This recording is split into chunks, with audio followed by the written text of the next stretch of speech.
that being able to send in documents, please, any documents, any information that you would like to send through the clerk. Now we're going to move to questions, and the members are going to have an opportunity to ask the witnesses questions. We're starting with Ms. Ikra Khalid from the Liberal Party. Thank you very much, for 7 Mr. minutes. Chair. Thank you very much, Mr. Chair, and I thank all of the witnesses here for your very compelling testimony. I would like to start by giving Ms. Switch the opportunity to finish her narrative of the events that Ms. Ojigo also highlighted as well. Ms. Switch, take your time, but I hope that you'll leave me some time to ask some follow-up questions. Just in your remarks, also, if you can address the Cybercrime Act in Nigeria and its impact on your advocacy in the online space as well. So please go ahead, Ms. Switch. Okay, so just to quickly round that up, so like you said, I can leave you some time. We were able to sort of hold our ground, and then the military left after a commandant came, and we got his name.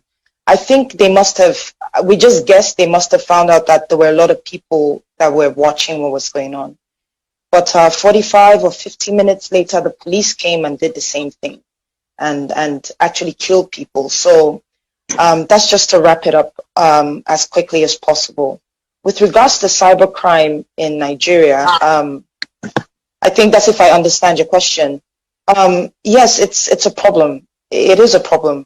And just like I said when I started speaking, that we've got something about Nigerians. We're very hardworking, and we have this survival, instinct at every level. There's this desperate need to survive, and not excusing that act because it is criminal, But all I'm saying is something led to something, and there's not enough sensitization. There's not enough education, for people to understand what they can use their skills for actually.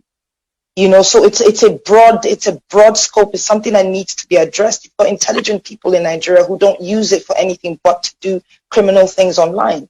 Just to address that, yeah. Thank you. And Ms. Switch, if you can identify and highlight for us, what has your life been like since that fateful day, and how you are doing after that fact? I've been on the move because it was 2 days after my live. The first threat came in. I thought it was a joke. I sincerely thought it was a joke. I was on my way home, because I had been on the street for 2 days straight. But just as I was leaving, because some of my colleagues in the same industry as I am tried to come get me out of the hospital, I was sort of vouching for one of the boys that we took in there. He was shot in the neck by a policeman. And just as I left, I got a phone call telling me I should please leave the vicinity, that there were military men at the hospital. And I think they found that out because on my story as well, I was thanking the manager of the hospital for letting us into his hospital and for treating us for free. So I think that's how they got that information. So I had to abandon my home.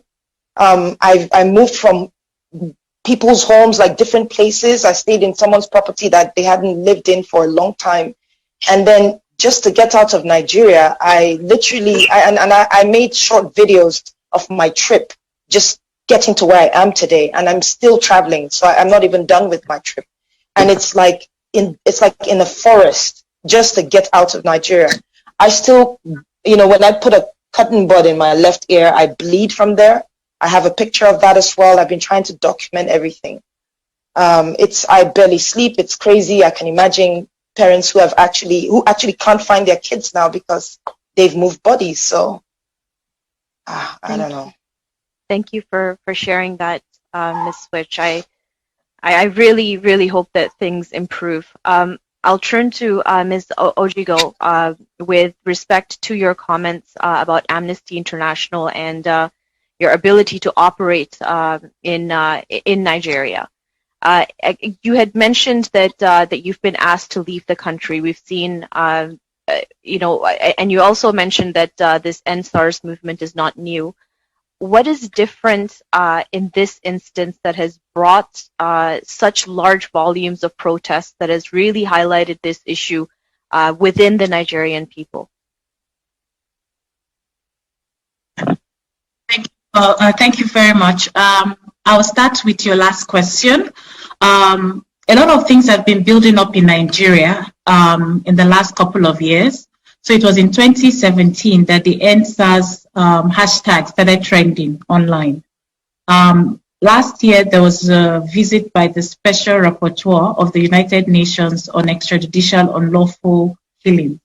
And in her preliminary observations, she noted that the lack of accountability in Nigeria for crimes committed by the state officials is actually leading to that we're actually sitting on a keg of gunpowder. So the early warning signs have been there for a pretty long time, and it's kind of like peaked, showing that the government needed to address this issue. If people complain, you need to ensure that justice is served. So I guess that when that video on the 3rd of October was trending, people just had enough. And also because that month happened to be our independence anniversary month as well. Nigeria is celebrating 60 years of independence. So for young people, it's like, what's the future going to look like? I think there was a lot of mixed feelings celebrating our independence from Britain. So all of this culminated in addition to we're experiencing one of the worst economic recession of all times in recent times. Prices of things have gone up. So people are like, we can't even walk free on our streets. So we need justice to happen.